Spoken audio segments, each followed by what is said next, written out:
Warriors Unite!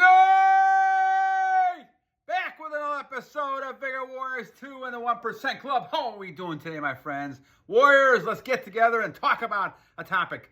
I hope you guys are doing well. Hope you guys are continuing conquesting yourselves and therefore conquesting everything around you, having dominion over things, being able to follow God's purposes, God's rules, laws, things that you're following for the Creator, and continuing to self-control yourself and conquesting yourself.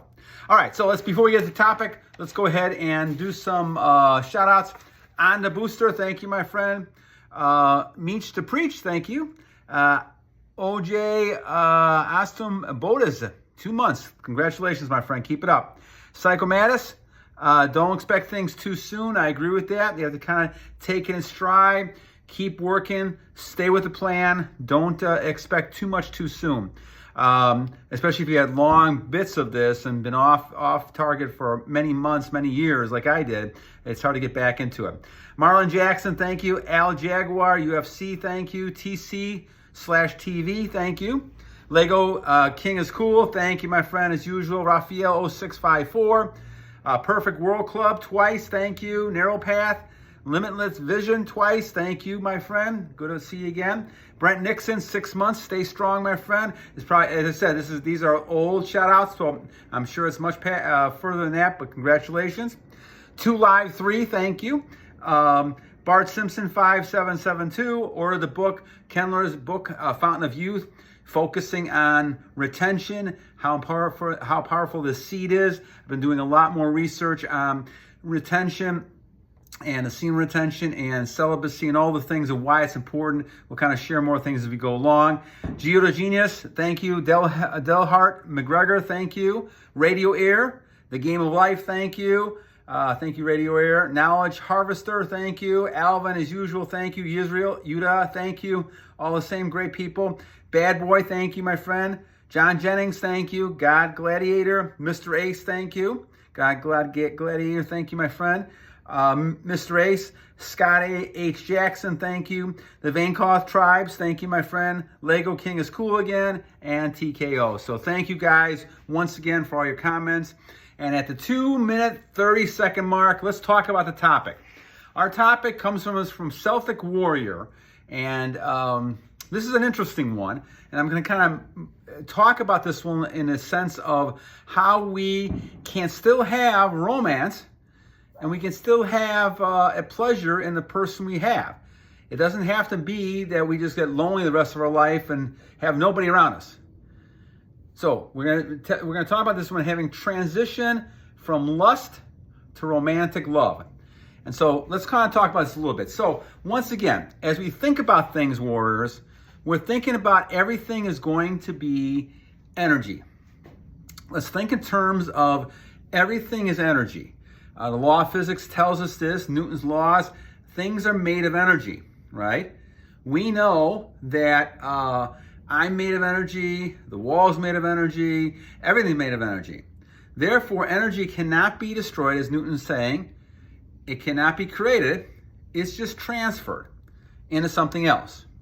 So it's very possible that you can transfer energy by doing something, right? As you can transfer energy as you can, when you have intercourse, you're transferring energy through a physical motion. Mentally, you can also transmute or transition or give out energy to other people. Stress level, whenever you're complaining to somebody, yelling at people, or getting mad, you're trying to transfer that energy you have to someone else. They may be receptive, they may not be receptive, but that's the discussion you're having with that person. So you can transfer energy. And so as a key to all of this, what's happening is you don't realize that we're transferring energy all the time.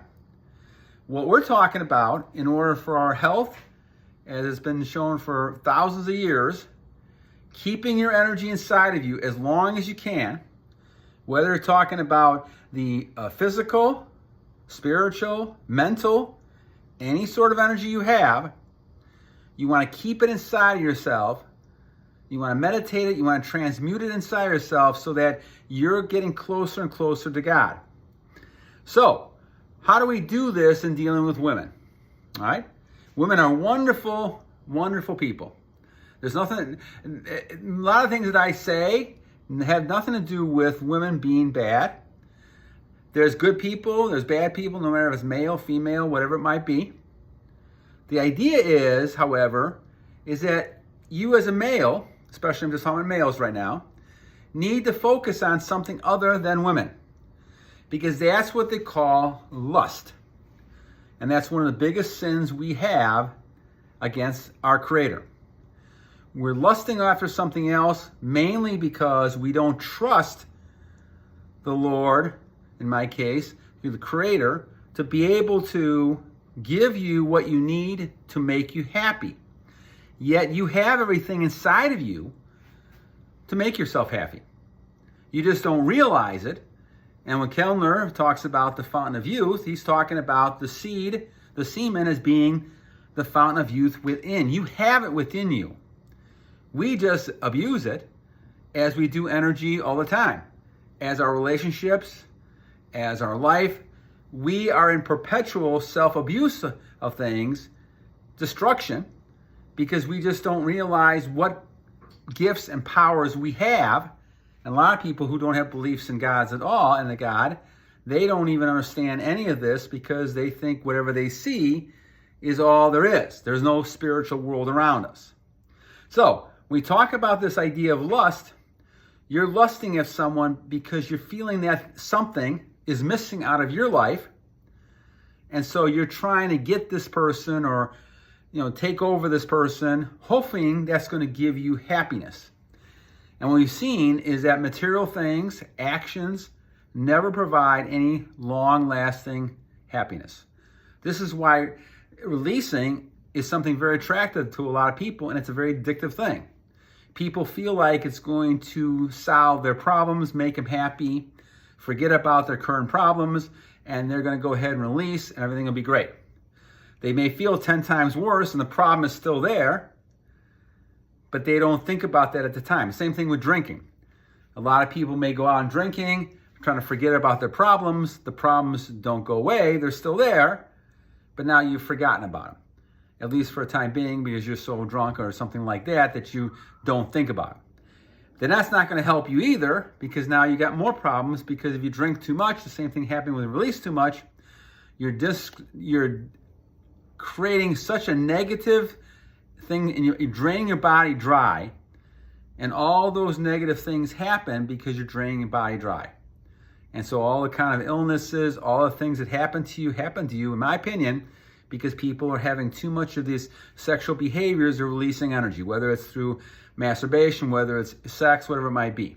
So the key then is we've got to get away from this feeling of lust. And we've talked about this many times on how to do this. We talk about the fact that when you look at women, you look at them as a sister, a mother, or daughter, something that is not sexual in nature, okay? And so what happens then is you're focusing on that person as a person. Now, why is this so difficult? Well, this is what's happening. We see only our end of it, but there is a lot of speculation out there that interaction, that thinking about somebody, fantasizing about a person, thinking about a person, is not just a one-way street. It's not just you thinking about that girl. That girl is woman is thinking about you as well. That's why you're catching that energy. If all of a sudden someone you're not even thinking about pops in your mind, there's a good chance that person's thinking about you as well. Now, obviously, this has got not scientific proof of this, but if you think about energy waves as they are, you know that no matter where you are in the world, that person can reach you by the way they think and they're communicating. We're all connected in a lot of ways. This is why when you have intercourse with somebody, I don't care, if it's 50 years ago, you still have a connection with that person. That person will still remember you, and that person will be still close to you. This is why people who have multiple partners all the time, they run into losing their soul, because they have so many people that it's overloaded and they can't handle it. And this is what happens. So people feel like, oh, it's okay to have one-night stands. Nothing's going to happen.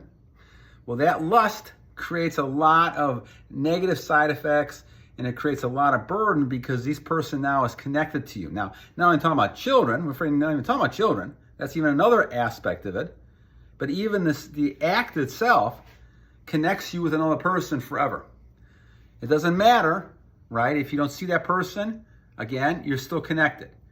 And that creates a situation down the line. It's harder and harder. And a lot of these men, and especially a lot of these women in their late 20s and 30s, are hitting their wall because they realize that they're not in the 20s anymore. And a lot of the men who they didn't want when they're in their 20s, now they want in their 30s to settle down with. A lot of those men want someone who's younger, who doesn't have as much of those baggage of all those sexual escapades that they went through in the 20s. But this is what happens when we're kind of brainwashed saying, okay, let's go ahead. There's no consequences of having sex. There's no consequences of being lustful. Those things are just natural things, and that's going to be the healthy part of who you are. And so the more you are, the more healthy you are. The me generation, live it up, live it up. But when you're living it up, you're destroying yourself, little by little. And what happens then is that the lust itself destroys you. But there's a good chance that when you're lusting after somebody and thinking about them, you're also connecting with them. And they're thinking about you as well. So it's not ironic. You may get a call. You may get some kind of contact with the person. You may actually run into that person, called deja vu. You may run into that person because you have that connection. Now, you have to realize that when you do that, you're also kind of giving some kind of insight to that woman. And she may be doing that to you. So chances are she's thinking about you then, you're thinking about her. And that could lead to a lot of issues, especially if you guys can communicate and talk. And all of a sudden, now it becomes a tempting situation. And that's something you can actually release your physical energy with. And so you want to avoid those type of things. So lusting after somebody is not a very good idea. We do it. We do it because it's hard. Our reactions. We want somebody, so we think we're lonely, which I think is a thought pattern. I think when you come down to, we all do things alone. We live and pass away eventually alone. But the thing is, we think about it in terms of having somebody there, or else we feel we're lonely. So we need somebody. And a lot of people need somebody. They become lonely, and so they do a lot of things, and lusting is part of this. And if you're able to control that lust, you're able to manifest a lot more positive types of relationships because you're not looking at that person as just a sexual conquest. And we go back to this idea of conquest where people feel like they have to notch another notch in their belt, saying, okay, I slept with this woman or I slept with this woman, and all of a sudden now I have another thing on my belt, and that was great. That doesn't make you any happier, doesn't make you any better. Those things happen. In fact, it's hurting you. It's destroying you little by little from within, not only sapping your energy, but creating a lot of problems in your brain and a lot of these connections. And all of a sudden now you're being overloaded with all kinds of information about people who you're connected with. And after a while, it's hard to think. And so what you're going to do is basically then have problems with your thinking. All kinds of things happen when you start releasing a bunch of energy all the time. And I'm not even talking about the physical, I'm talking about the stressful energy, because now, along with sleeping with somebody, now you become attached, or that person becomes attached to you, and it creates a lot of issues down deep. So what's the answer to this all? Well, we talk about the idea of going from transitioning from lust to transitioning to romantic love. Now, romantic love is a whole different matter. You're not interested in sleeping with a person. Now, that's something that you're pushing off, and you're saying, okay, if we end up getting closer, we end up getting married, and we want to have children, that's when we can think about having some kind of sexual affair. But what I'm focusing on now is getting to know this person. I'm getting to the point where I'm going to be attracted to this person. So now when I get to know the person, and now I want to have a romance with the person. And if you kind of think about the definition of romance, you're talking about having some sort of bond and connection and a strong liking for that person. You get to know the person, perhaps you become friends with the person, And now, slowly but surely, things get stronger and stronger. And that's when you pick up the emotions, and that's when you become stronger within yourself. But you're not connected physically. And that's the key. We talk about relationships, because I've seen so many cases over the years, and I've taught so many communication classes. I've taught classes in romantic communication. I've taught classes in counseling, all kinds of different types of classes dealing with people and dating behaviors. And invariably, when people get too intimate too fast, and they're getting too physical too fast, they have focused so much on the physical that they have not spent time getting to know each other. And so they have trouble even having a conversation. Once the physical, which will get, eventually will get tiring, or at least boring to some level, right? At some point, you're sitting there saying, okay, what are we gonna do? And if you have not built any kind of friendship or relationship with the person, then you might say, okay, well, I'm just moving on to somebody else. And all of a sudden, it's a wasteful situation, because you could have developed a romantic relationship with a person, and that could have led to a stronger connection overall. And now this person, eventually, when you do have, make love with the person, and now you're having children, all of a sudden you start off as being friends and did that. And so it's a very important type of thing. I know a couple of viewers that asked me about getting testimonials from Vigor Warrior wife and kids and all that kind of stuff. So, and my philosophy is always this, is that as we do this, my purpose is not to build myself up. I realize you might have some kind of testimonials and things like that, but I'd rather have you guys find the solutions and the benefits. I could tell you all I can. I could tell you the relationships are better. I could tell you all those type of things. But having somebody else's testimony is not going to really help you all that much either. What I really want to do is kind of give you the information and you find out for yourself. Because the thing is, this is not about me. This is more about you. And this is why I'm doing this. So I'm not going to glorify myself. I'm not going to fall into that trap, because I'm not doing this for any kind of money or any sort of recognition or anything like that. I'm just kind of doing it because I had this problem for so many years, and I want to kind of help people. I think that's what God is leading me to, helping people. So at this point, I'm going to kind of refrain from getting any of my family members involved with a lot of this stuff, because I don't want to make it about me or the family. I want to make it more about you. So the idea is that I want you to go ahead and focus on how can I use this information. And so as we talk about lust and romantic love, that's kind of what I did way back when we focused on the romantic aspect of it. And I'm very old-fashioned, so I didn't believe any sort of kind of intercourse until after you got married. And that was one of the best solutions we ever had. Because the whole idea is that you became friends, and you went ahead and decided to have friendship, and you got to know each other. We had ups and downs like every kind of relationship has, and all of a sudden, but we were friends. We developed a friendship with each other, and then that led to other types of things, and eventually, obviously, children and family and things like that. But the best decision was, in my opinion still, that we made was not to do anything, intimate until after we got married. And we are actually dating for like a year and a half or something like that before we decided to get married. So the thing is that we were together as people, but we were friends. And the whole idea is that can lead you then to start getting closer and closer romantically, so that you're paired together. So you're working on a person. And a lot of romance, my friends, a lot of romance warriors is up here. Not the physical part. The physical part is just the actual physical, intimacy. That's a part of it, but that's not the biggest part of it. In fact, most people can't have the physical until mentally they can go ahead and have that connection emotionally. And that comes really from getting to know the person and be able to kind of be with that person and be friend with that person. So this is a very interesting type topic. I want to appreciate Celtic Warrior kind of bringing this up. But always keep in mind that the lustful part of things is a two-way thing.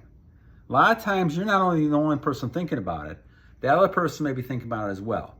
But you want to stay away from the lust because that's more of just the physical sex, which is just an exercise. It may give you some short-term satisfaction, but it's just an exercise. It actually hurts you more in the long run doing as much as people do it. If you're not doing it for procreation, in my opinion, it hurts you. Now, the other thing is that if you build a friendship, if you build a relationship with somebody and you become friends, then when you end up, getting together, getting married, in my case, and I know that some states, it's hard in some states because of the laws, the MGTOW movement, staying away from all that stuff. But if you really do want to get together with somebody and you feel like that's the important thing to do, I recommend getting married, and I recommend then having kids, but only having intercourse when you want to procreate. I think that's probably the best way to do it. If not, then stay single, but remember that once again, you don't want to lose your energy under any circumstance if you can try to avoid it. All right, my friends, enough for tonight. I hope you guys enjoyed this one. Once again, thank you for Celtic Warrior and all the other people we shouted out to. Always transitioning from the sinful lust to romantic love, I think, is a key type of thing. So God bless you guys. And remember, always two things as I leave you guys with. One, every day is a great day to a great warrior. And number two, we always have to continue to battle on! God bless you guys. Have a great evening.